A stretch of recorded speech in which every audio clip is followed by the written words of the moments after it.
We begin with Jaguar. Now, us three, we love Jags because they're so roguish. You can take a girl out for dinner if you have a Jag, and then she will pay.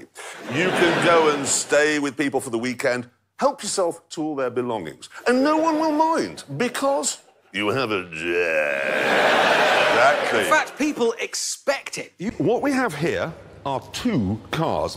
One of them is a spacious, practical four-door saloon. The other is a blistering, growling monster. For 24 years, this has been the ultimate sports saloon. But now, there is a new Jag. Is that real Jaguar belt? I've got a Jag. How much is this? $22. 25. And here, because you're a nice chap... Yeah. Keep it. Yes. Have you seen those stories around about Jaguar possibly going over to making only electric cars? I've read that, All Jaguars would be electric, which is a worry, because potentially it'll make it a lot more difficult to hear your Jaguar driving guest leave your house early in the morning with all of your silverware in the boot. Good point. Very good point. Oh, no, I've just taken all... Or they'll be turning up all hours of the day and night, just standing there. Well, I'm sorry, could I charge my car up at your house? Suppose a bother with the electricity company over at mine. Put that in the wall. Yes, if you don't mind. Really, really good. But is it a Jag? Well, you can have it with scaffolding in the back, but this one has two proper seats. And in here, it has enough space for a borrowed oil painting and all the kit that you need to go out at night and borrow another one. So, yes, it is a Jag. It even says prototype vehicle on it, which means you don't have to pay any tax, like my prototype watch and trousers and this prototype camera we're using today. Is it a proper Jag? Now, what you mean is this car slightly caddish?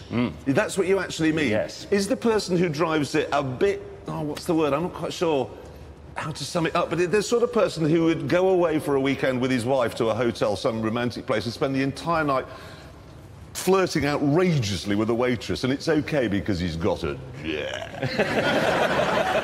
That's a Jag drive. You can get away with anything. I'm terribly sorry, I ran over your dog. Oh, in my Jag. Is it fair to say, do you think, that no Jag driver is ever entirely trustworthy, but it's in a really nice, likeable way? Well, because if you went to a prison, forget the sort of stabbists and the, the scoundrels, the ones who are in there for a bit of tax dodging. Yeah. I bet 80% have got Jags. You know what I mean, eh? Have you got a Jag? Who here's got a Jag? You've got a Jag? Look at him. Yeah, he's a Jag driver. He goes away with a sort of girl for the weekend and then goes, awfully sorry. Bit of an issue with the wallet. Would you mind awfully settling this while I go and warm up the Jag? You know what I mean? The thing is, I think that is just a brilliant, brilliant piece of design because it's a Jag, but it's kind of modern. That's absolutely fantastic-looking car. I can't wait to have a go in it. There's no any way about it. That's the best Jag probably ever made. Well, it is. No. Tell me, what's wrong with that? One of the wheels is odd. Yes, right, I know exactly what's happened here. Previous owners had a puncture. He simply borrowed a wheel from another car to use. And he's going to give it back? Of course he is. Yeah. Because he drives a Jag. Exactly. And look in here. It looks as if there's been a knife fight in the car.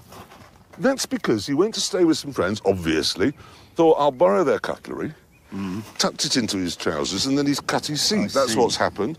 At this point, Mr. Hammond hoved into view. God, is that a Mark 10? That is a Mark 10. That's a properly villainous Jag. That is a proper Jag. Jag, oh, yes. Whatever you do, OK, do not tell him that. No. Hammond, you idiot. What? Well, we're supposed to be upholding the reputation of Jaguar. You've brought an antique, you've brought an old piece of furniture. I am celebrating and revelling in the glories of Jaguar. This is 1967 420G. Look at this front end started with this car. That's the Jaguar look, isn't it? The four headlamps, the narrow grille. Seriously, what is that? It's a 420G. This was the No, not that. That. This was my jacket. I thought, a bit of style. We're in Jaguars. There's no style in the jacket at all. This is riddled with style, mate. That is. Some of your jackets are terrible, but I can't. Anyway, this was favoured by every villainous bank robber and baddie in and around England in the 60s. And how much did you pay for it? £6,500. What? I know. That is a lot of car for £6,500. Look at the size of it. Hammond, that is £2,500 more than I paid for a supercharged Jaguar. That is Jaguar's embarrassing attempt to recapture their own design that started with this, the 4 headlamps, the narrow grille. This is definitive. Your car is derivative. And Hammond wasn't finished there.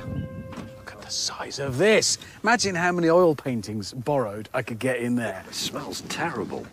Toolkit. Let me have a look. That's for opening windows. This is Not necessarily for fixing the car. none of it. That's for cutting through somebody's fence. This is for undoing the paintings from the walls. Or the Jaguar toolkit is just for burglary. It's got J.May in it.